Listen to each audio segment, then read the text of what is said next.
Hello and welcome to episode 7 of the Poona Sci-Fi book club. Today we are discussing Permutation City by Greg Egan.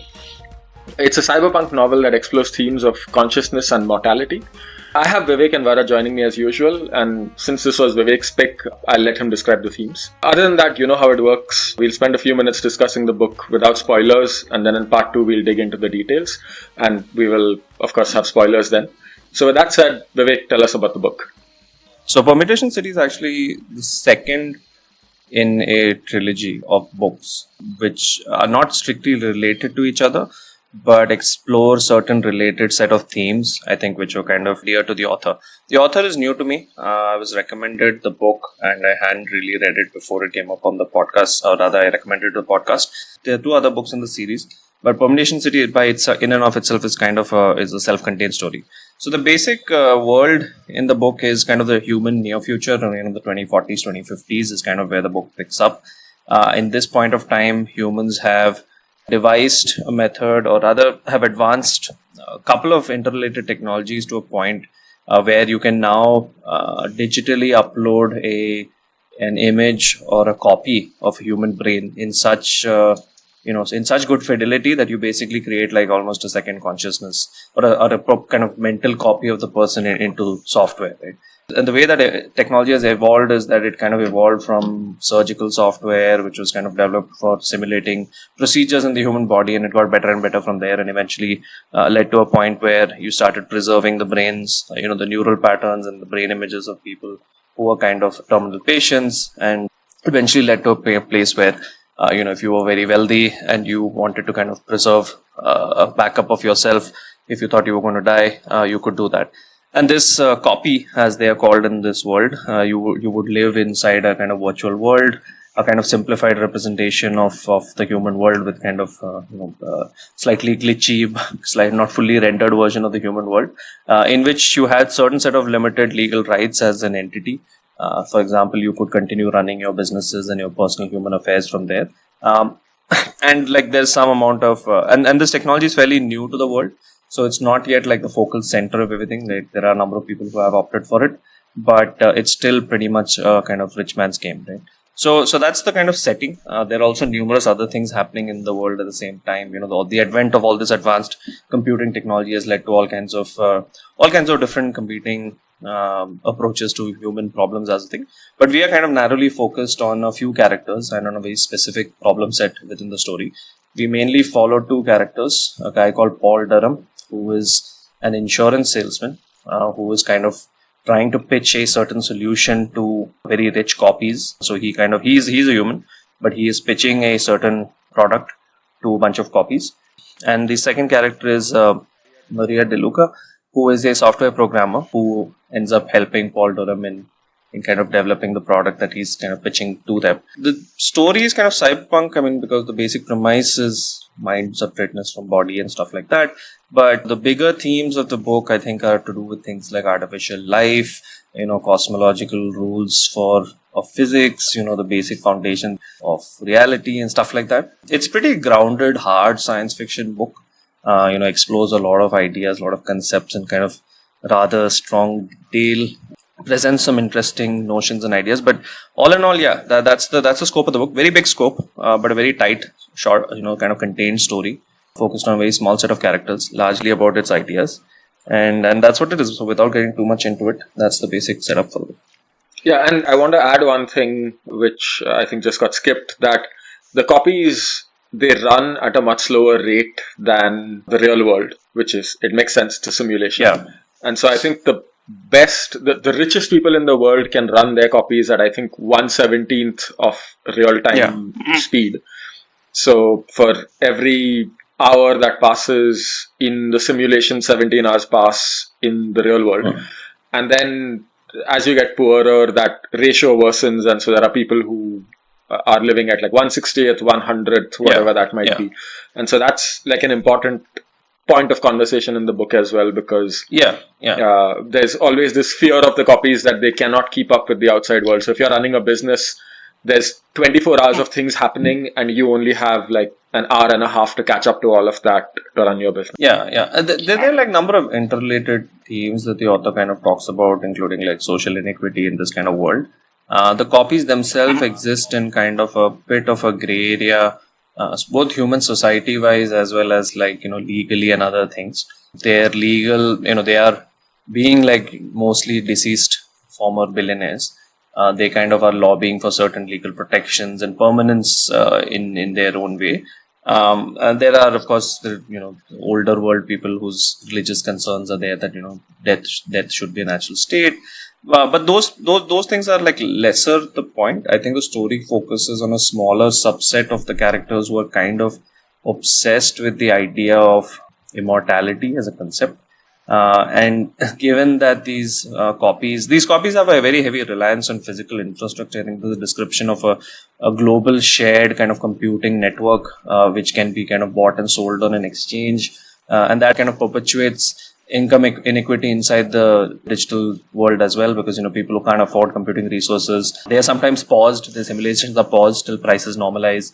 There are sometimes large government projects which come in and crowd out the entire market for computing resources, in which case all entities have to go into pause.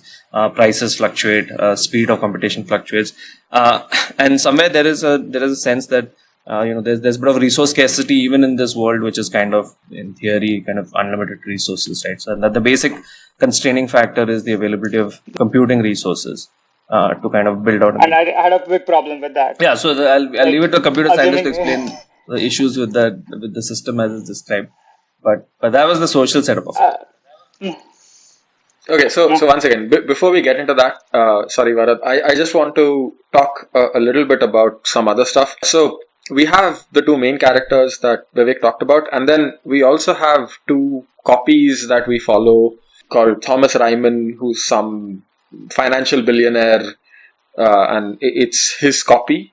And then there's also these two other characters just called Pierre and Kate, who are like poor copies who live like detached from the richer copies because they can't afford processing time, and so they just kind of live in their own time scale and just do their own thing. They have nothing to do with the real world, whereas Thomas Ryman is still notionally running his businesses. So we have these two other copies, and the general plot is that you have this Paul Durham who is trying to sell these billionaires on the idea of immortality in their simulations. And he's recruited Maria De Luca to create this kind of... So there's something called the Autoverse in world, which is this kind of simulation environment that simulates at a simple atomic level chemical interactions. And these are not regular atoms, they are highly simplified atoms, and there's only like 20 elements that this Autoverse has. And within the Autoverse, some guy who created the Autoverse has created like one bacterium that follows all the rules of the Autoverse. And the Autoverse also obviously runs super, super slowly because it's a highly complex simulation. And there's like this whole group of people who are trying to create more sophisticated life within the Autoverse. And due to the constraints of how long it takes to simulate these things, no one has really been able to create like self-replicating life within the Autoverse. And so early on in the book, Paul Durham reaches out to Maria De Luca and tells her that, I'll give you a bunch of money if you can create an environment in which a self-propagating life form could exist in the Autoverse. Correction. And that's kind of the... He only wants her to prove that it's possible to create a life. He doesn't expect her to like actually create one. Right. That's true. You're right. So he wants her to postulate some kind of starting condition in the Autoverse that could lead to self-replicating and evolving life. But again, because it would take hundreds or even thousands of years to actually get to this point in the simulation, there's no expectation that anything actually happens. It's just create some kind of starting point where this could happen. And so with that said, I think, Varad, you can go ahead with what you had to say about the computing situation. Sorry, just before that, given that you mentioned the Autoverse, I'll just add the last thing that the availability of computing resources is like an ongoing theme. So the reason they have the Autoverse, and in general, even in the copy simulations that are run, they run these highly kind of macro simplified models of physical reality. So they don't necessarily simulate everything from the ground up, from like first principles. They kind of aggregate phenomenon at a slightly macroscopic level and then just simulate it directly. So, if you have a human body, they kind of directly model out your organs and then, don't go down to the finer details of, let's say, biochemistry and things like that. And similarly, the Autoverse was created as a thought experiment in the universe to say whether it's necessary for life to, can life evolve in the absence of things like quantum mechanics and, more robust data, or can it evolve in a much more simplified model of physics? And that's the reason that the Autoverse kind of exists. And the purpose of a lot of people who kind of try to create life in that is to kind of show that evolution is possible under such conditions, which to that point, nobody in the story when it starts has been able to do. So that's just fun. Cool. Okay. So before I actually talk about like my nitpickings about the book, and there'll obviously be nitpickings more than praise. So just general impressions about the book, I sort of completely agree with what Vivek said early on, which is like this book has a range of very interesting ideas, but also like a very short span in which the author covers them. So, like some of the themes that I just want to quickly talk about are like, obviously there's the metaverse or like the VR sort of setup, and basically the social and political implications in such a virtual world where there are like solely copies. Then there's like a range of like ideas on like complex systems, cellular automata, chaos theory, which I thought was very cool. And then it was no surprise that these ideas were like sort of the focus given like the year this book was published in, because the 90s were like the time when like research scientists were heavily invested in like developing ideas around chaos theory and complex systems. And you see like a lot of other literature sort of come up in like the same era.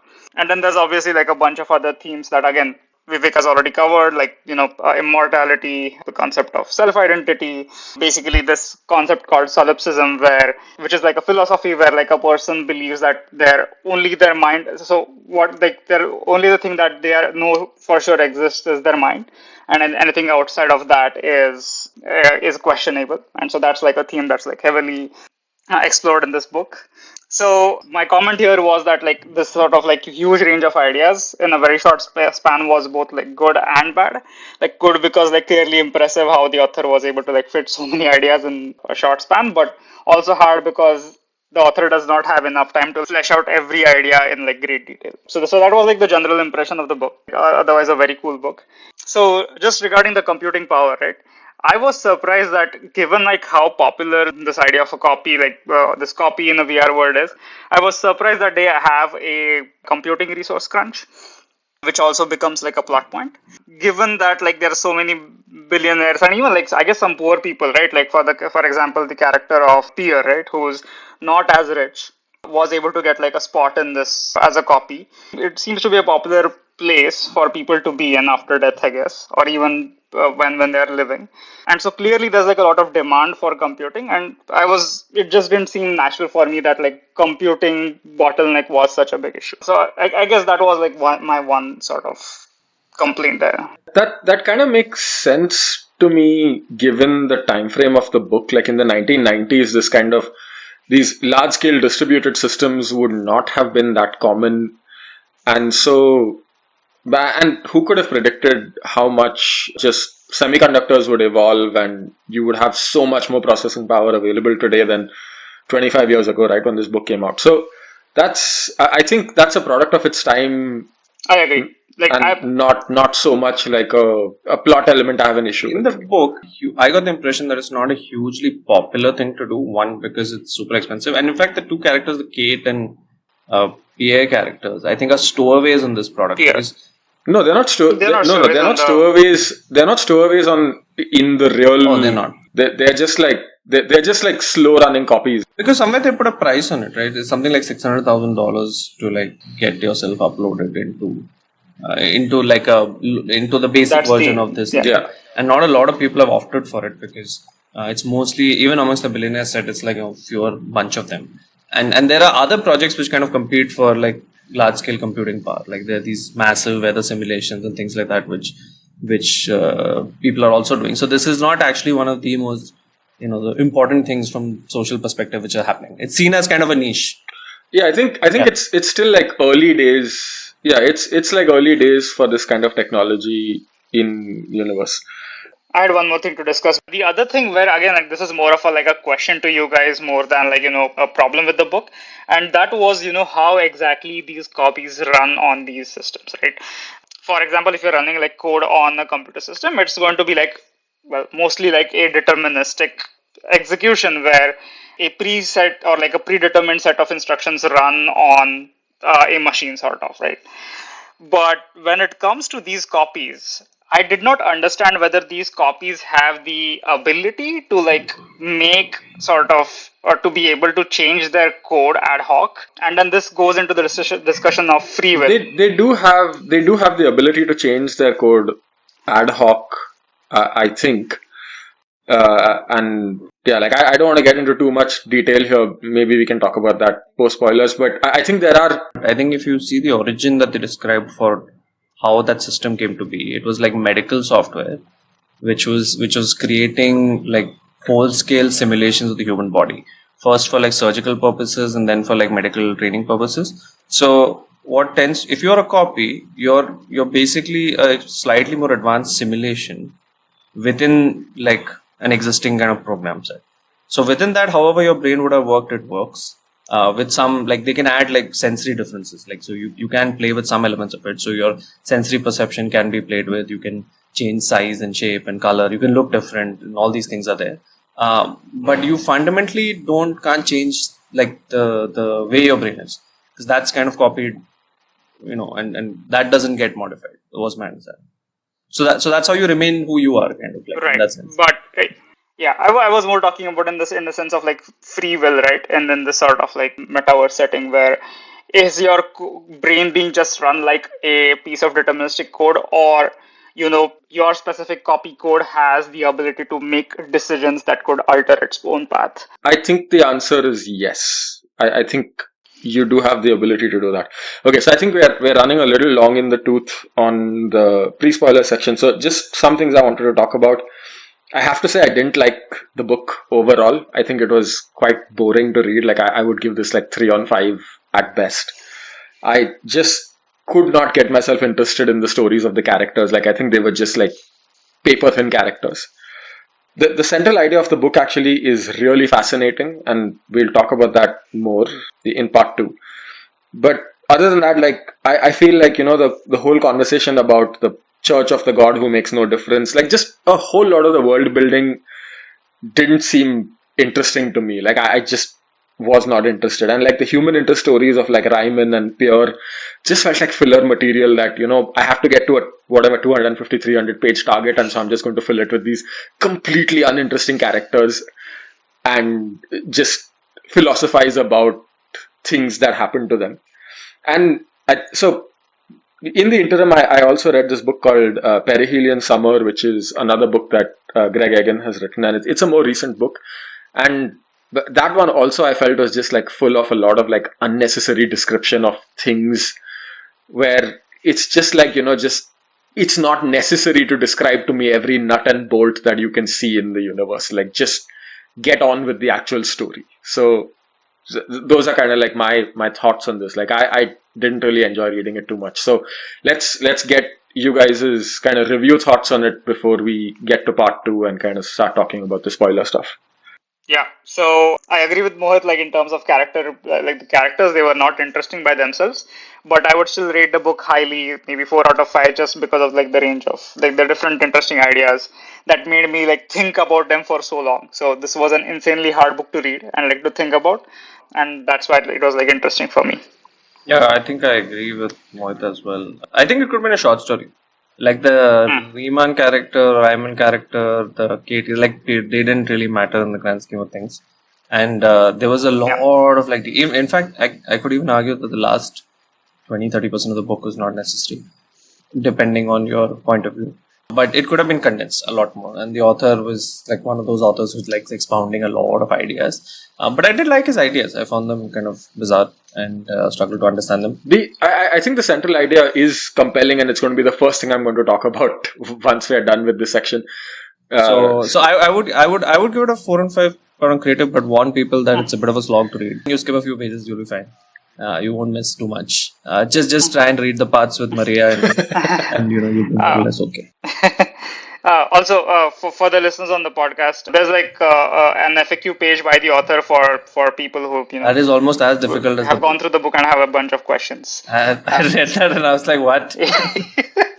Yeah, I guess. I didn't know this, and I find that like a depressing FAQ thing. Like is a book as should bad not as- need a frequently asked Because he questions. just like goes on there as well, and I'm like, what? Okay. I don't know what his background is actually. So anyway, sorry. Okay. I'll wait. Okay, so I think he's like a computer programmer or something. But anyway, so let's kind of wrap this up. So that's what we have as like the pre-spoiler review. The next book we have lined up is we are going to jump back into fantasy with N.K. Jemisin's The Fifth Season. It looks interesting. We'll have a lot more to talk about in the next episode. So once again, it's N.K. Jemisin's Fifth Season, part of 3 books in the Broken Earth trilogy. And so with that said, we'll see you on the other side.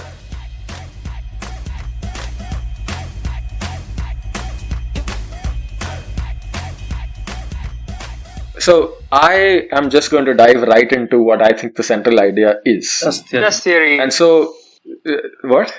Go ahead. That's it. Dust theory. Okay, so yeah, so I think the central idea is that if the endpoint of a simulation is known, and if the endpoint of the simulation is known, the intermediate computation can be done in any order, which I think is a reasonably true statement.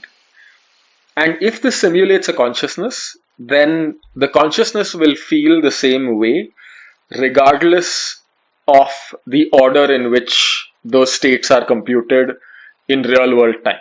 Mm-hmm. Did you guys understand it the same way that I understood You it? go for it first, then I'll go for it. This will be my like unscientific understanding of what he said.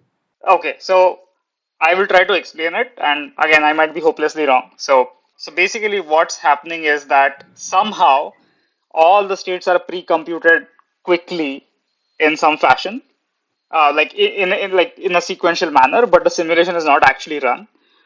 And then what's happening is that you are starting off at like random points in that sort of simulated experience.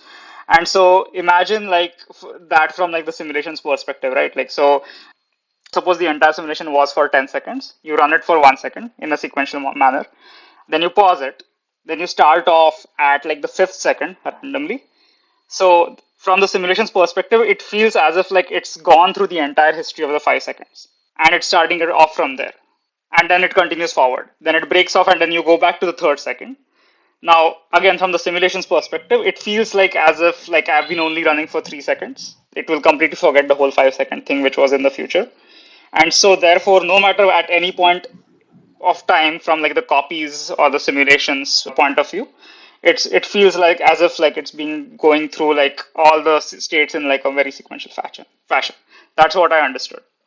So my understanding is a little weirder because I also tried reading about it. But so my understanding, so basic premise is he wants to guarantee immortality, right? Like he's pitching that he can guarantee immortality, and the reason he's pitching that is because he says that look, at some point of time, society's views on copies could change. Your legal status could be challenged, and you could be seized, you could be deleted, downloaded, the hardware could be destroyed.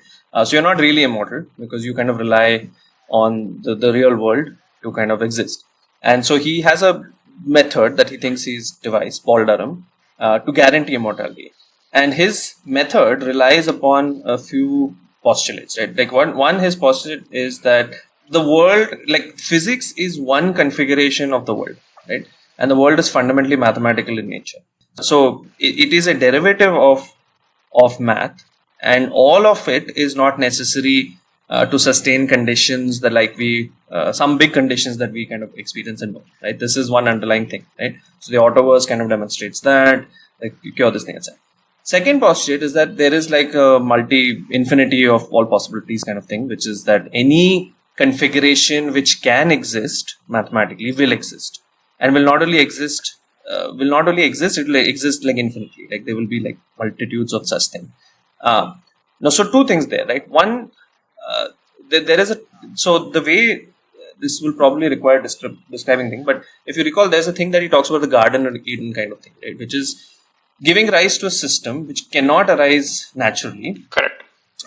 Because you have to have like a axiomatic set kind of, like You need to put in place a certain set of axioms which will give rise to that system.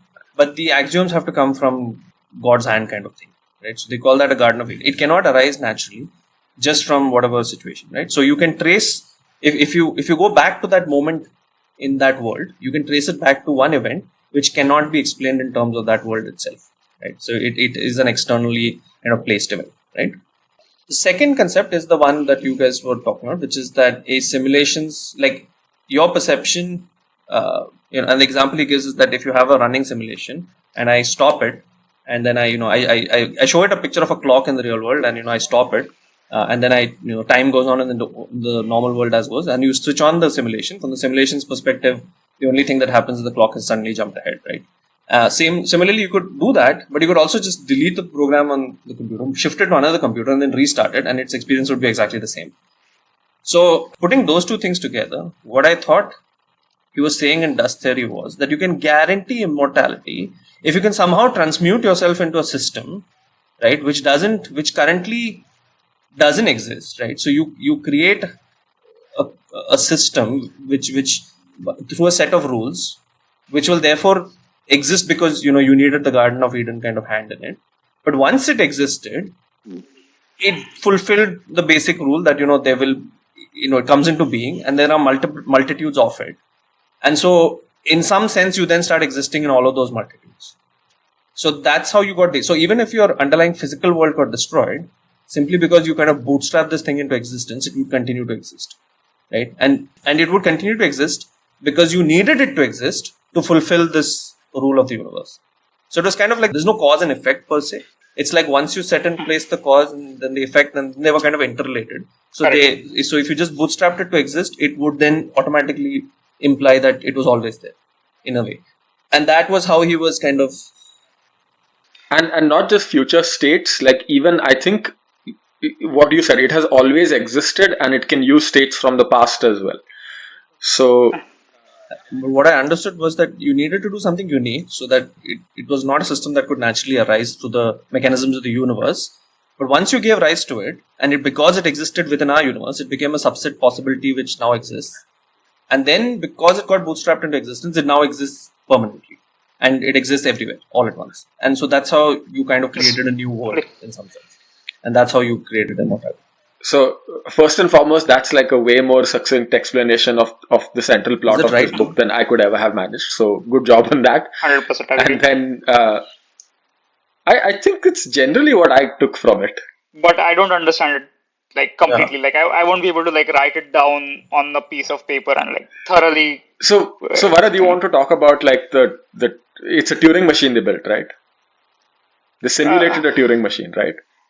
I guess I don't know. I don't know enough about Turing machines to be able to explain that. That part of it I thought was because they needed to first create something that could actually compute this entire universe. And so they first had to create like something which could compute it. And then once that was bootstrapped into existence, you ran a simulation within that which fulfilled this second step. And then that was a virtual machine within a virtual machine. It's like a virtual machine kind of thing where you have a computer you have a real computer that's running a virtual machine, and within the virtual machine you are running your software, which is the copies and the Garden of Eden and all of that stuff that's running within the virtual machine. No. And now based on... Hang on. So the way I understood it, so the Garden of Eden is actually a very well-known established concept in cellular automaton, where you are able to like replicate or create. So with each iteration, the basic concept of cellular automaton is like you have a state machine which can then sort of keep on iterating, and the next state of the state machine is directly dependent on only its past, right? That's the whole sort of concept of a cellular automaton, right? You've got like a grid of cells. Each cell does some computing. I'm just going to interject here that this explanation is coming from the guy who said he understood the least about this book. That's okay. Like, clearly you understood the most about this book. I have so many questions. I have a whole lot of questions. Who doesn't have questions? I don't understand how, like, once it's bootstrapped, I don't know what it's running on. So I'm just assuming it's running on dust, and then that's like... I think I have some kind of explanation for that. So Varad, so you said it's the cellular automata stuff, and Right. So that, go ahead. So the Garden of Eden is basically like the cellular automaton creating new computers in every time step.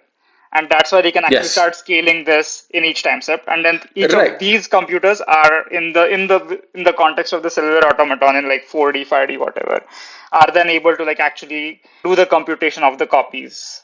Right, and so the Turing machine cellular automata is the virtual machine, what I'm calling the virtual machine. Like that's effectively what it is. Like, sure, in our world you might run an x86 virtual machine on an x86 virtual machine, but that's not a rule. You can also very slowly run a different architecture on an x86 machine, and so that's kind of what's happening here, where he's running a self-creating, self-extending Turing machine on top of a real computer. And his postulate is that with the dust theory, because he has in universe proved that computation is nothing but a series of atoms in some configuration, therefore, if he kicks off the Garden of Eden configuration, through the history and future of the universe, you will keep finding points that are consistently the next valid state for this Turing machine automata that has been kicked off by you. And therefore, the Turing machine no longer needs the actual hardware to run it. It doesn't need a compute cluster to run this. It's just, once you've created the initial state, it's going to keep looking for it's not even going to keep looking for just random states of the universe are going to be step 100, step 101, step 102, and they could be from any point in the history or future of the universe. Mohit, So that's... have you been tested for lunacy, by the way? I have not been tested for lunacy. I don't want to find I just the answer wanted to make sure the question. doctors have given you the certificate. Anyway. No, there's no certificate. In fact, I'll probably fail the No, test. so I thought of it as saying that like somewhere the configuration represents who the uploaded individual is kind of always there. Or like that was my first thought. But then later on in the second half of the book, I thought maybe it's more about like cause and effect, and this thing is something separate, and it's kind of comes. So that's part where my confusion comes in. Like, is he talking about saying that? Is he saying that if your state of matter exists somewhere in some infinite universe possibility, then you are always somewhere there, and then your experience of that is not like at this point of time we could all be being erased and recreated in like a new universe, and we wouldn't know it. And somewhere it's a parallel to that, which is saying that if you manage to create a version of yourself which kind of can be transformed into a data format or something which can find representation in many different forms, possible realities, then your reality, subjective perception of reality is always going to be around, because you will not know that that's happening, and that's what it is. Exactly. And yeah, that's the whole idea. Like, you sort of are getting rid of the whole causal explanation of things, and then just like the cause and effect is explained through, or the consciousness explained through like two states, like a sequence of states which are very close to each other that end up simulating consciousness for you. Yep. But I wanted to talk about this and bring back the sort of question about free will. And it goes back to like the first thing you said, right, Mohit? You are like running the simulation, you're pre-computing everything to like a certain point, and then you run it in any order, and it should feel the same for the copy. That doesn't make sense. Like, I get what you're saying, that how can you pre-compute the future if there is free will? I get your point. But it is somewhat deterministic interpretation of the universe, right? Because he kind of wants a simplified physical representation. And the only thing he's doing is saying causality doesn't work the same way in a deterministic universe. So I think like it is a deterministic world. Like the way he's kind of... So then there's no free will involved, right? I mean, eventually, like, but they are able to self-modify though, because that's what Pierre does, right? Like, he keeps basically lobotomizing himself over and over again to just be happy, as opposed to retain the original consciousness that was uploaded into, like, the original copy that was created is nothing like what Pierre is, and he just keeps changing himself. So clearly you are able to change, and I think there has to be a notion of free will, right? Like, how can you... There isn't actually. Like, the interpretation of the universe is such that I don't think there is. Like, you can act it out, but in some sense it's all some state somewhere, right? So in that sense you don't get to choose. You just follow the sequence. You just, you may not know the sequence, but do you really choose? I don't know, it's hard to say. I mean, so in the first part of the book where the time experiments were going on, we don't even get to the point of the dust theory, right? Like there's no, I think that's when he actually gets the flash of intuition about dust theory.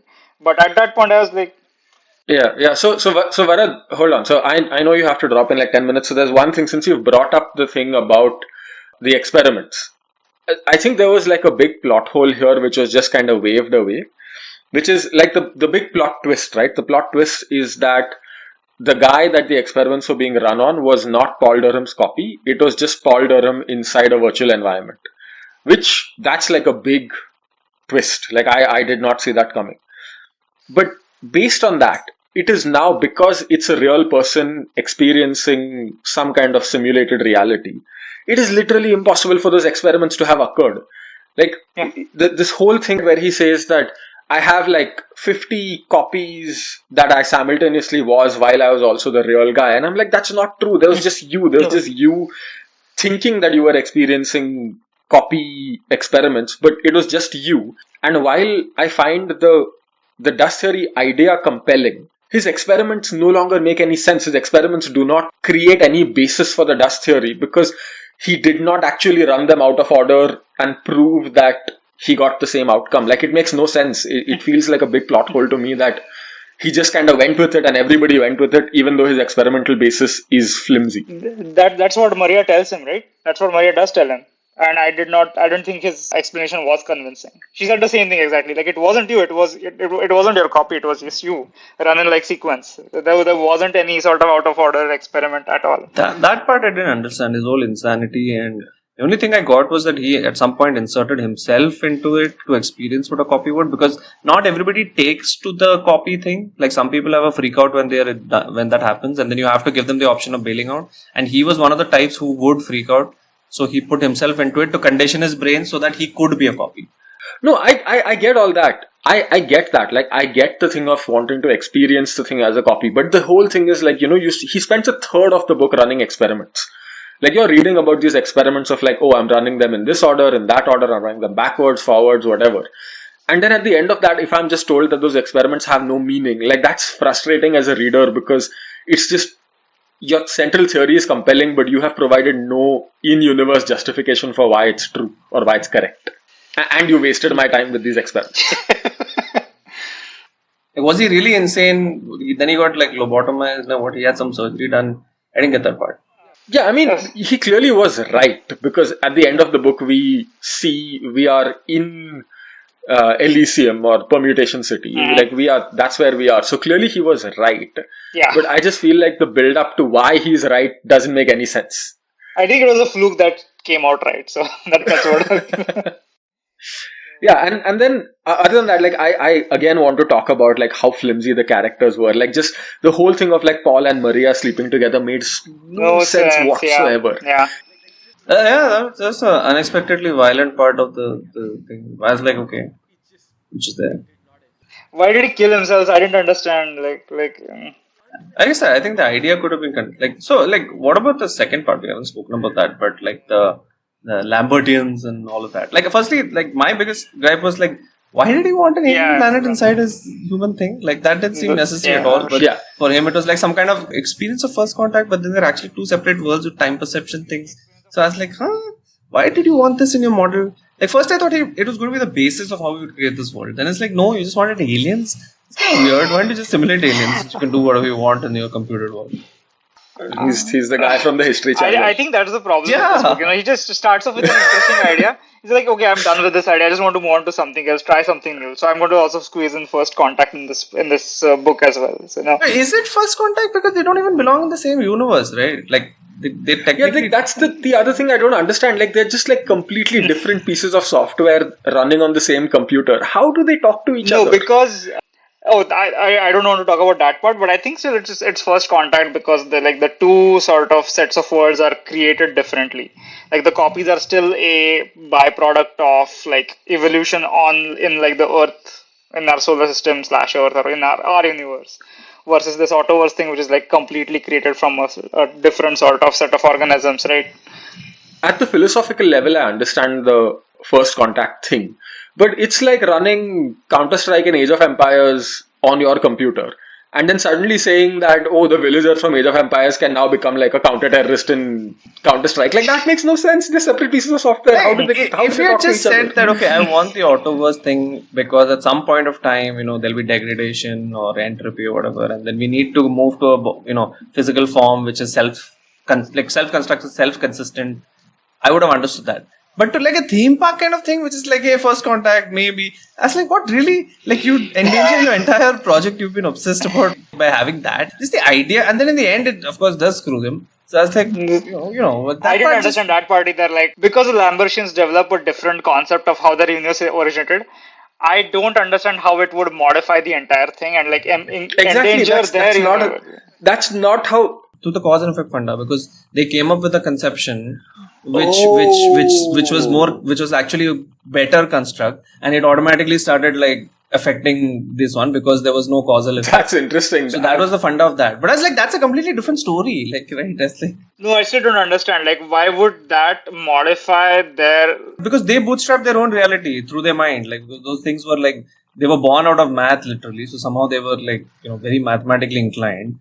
And they kind of bootstrap their own kind of conceptual reality into place, which kind of started supplanting the code for the Elysium itself, because through cause and effect, once it came into existence, it started becoming the reason for things, and so it started overwriting Elysium, which is what I got out of it.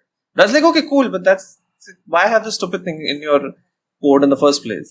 That's actually compelling to me, like, because I was just going to be like, that's not how virtual machines work, and this is stupid. It was no longer a virtual machine at that point. Like, I think the thing was that once it came into existence, it is still right. It's still a virtual machine. Yes, but no longer in the sense that we understand it, right? They manipulated it using their rules for interacting with it. But once it was created, it became its own reality. But then, okay, so the Elysians end up sort of keep on doing that in their own world, where like if someone doesn't like the way the current setup is being run, they'll create a clone for their own, and then sort of enter that version of Elysian where like that communally decided thing is no longer there or whatever, right? So wouldn't the same thing happen, or I guess the same thing happens where like since the Lambertians now have a different reasoning, the Elysians escape to a different clone of Elysium? Yeah, that's what happened. That's what happened. They escape to they bootstrap a different version, and these people don't believe the origin story they're told, and they have their own reasoning for it. But because their reasoning is correct, also it starts to become the reason for why they are, and so the worlds start like emerging. Okay, and then I guess like it's left open ended as to like which concept wins out in the end. Is it like the Elysian or like the Lambertian? Both could be like, but I just found the idea that you would introduce this huge unknown into his model for entertainment purpose, effectively. It's like what? Like it made no sense to me. It's like why was that needed? You're questioning Jurassic Park. Why would? Like, but see, Jurassic Park was only about like this would be like if you said I want to preserve orangutans, right? So I'll make a park. But I also want them to see a dinosaur. So here's a T-Rex. Like, that doesn't make any sense. Like, if you do one of those things, like why would you do that? Yeah, and I want to touch upon like the stuff about like Thomas Ryman and Pierre and Kate as well, because that was just bad. It's just Thomas Ryman. Sorry, I have to drop off, so I'll escape all the uninteresting stuff. But just like one final parting comment which I wanted to say. So those of you who are interested in dust theory, look it up. It's actually a theory similar to a theory that actually was proposed some time back called mathematical universe hypothesis, which basically says that like the physical universe is not merely described by mathematics, but basically is sort of mathematics. Like whatever can be mathematically expressed can also be physically expressed. So I think it's pretty cool, but just look it up offline. Okay, that sounds interesting. Thanks, Bharat. Thanks so much. Yeah. Bye. Bye. Okay, so Thomas Ryman. Thomas Ryman was like such an unsympathetic character, like some billionaire whose guilt I have to read some nonsense about his guilt, about him killing some defenseless woman who he had complete power over. Like, what a terrible After I realized that those characters have no intersection with the main plot, I just skipped past their plots. I was like, I don't care. I don't care. That was the part. I feel like I should have. That was a typical like sci-fi writing, right? Which okay, let's just have some characters. God knows what they do. So I think the book could have been condensed a heck of a lot, for sure. Even the whole like the Kate and firstly in my copy I had like a digital copy, so I was like, is it Peter or is it Peer? Like, what is his name? Like, is the team in? It's Peer is what it right? was. Okay. So I was like, I was unsure of whether it was correctly spelt in my copy, and I was like, what is the point of this character? I don't fucking understand any of it. There was no point to the character other than, I guess, trying to explain what you would do if you... Poor. I guess if you subjected yourself to like the torture of living forever, but also not being able to afford anything interesting to do in forever. Guess. Like, that's basically what I guess was. And maybe that Riemann character was like the opposite of that. Like, he had things, but he was tortured by his memory. Then he kind of gets stuck in a loop and he destroys himself or something. It was kind of... No, he doesn't, right? I think he... No, he does. Oh, that's right. He does. He's kind of like found half dead or whatever. World, and then he kind of dies in it. Like, he can't be taken out of his world. Yeah. So he dies in that. And then by the end of it, like somewhere in his world, it kind of goes through multiple loops, and he finally comes to a point where he actually does the right thing in terms of the incident that kind of triggers him, but it's just in his mind, so it has no validity. And I don't know what the point of that was. Right. Like, there wasn't a lot of debate in terms of like moral stuff. I guess Paul Durham kind of turns out to be an, slightly dark character towards the end, because he kind of kidnaps Maria's consciousness and kind of keeps it with him for 7,000 years in the simulation and things like that. He doesn't kidnap her though, because I thought that there is an agreement that she will also join, but he will not wake her up unless necessary. She puts her code in, but like according to her thing, only she should have been able to activate it, which he kind of wakes her up, and then she's kind of stuck there.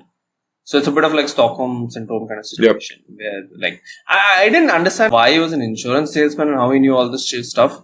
But that background would have been interesting. So, honestly, to me, it was just like a weird, uninteresting filler material around like a really compelling central idea. And I feel like if another author took this idea and wrote a different book around it, you could get like a really interesting and fun book. But this one was just like, okay, you've thrown out a couple of interesting ideas and then it's really boring to read the book. Yeah, it's difficult. So...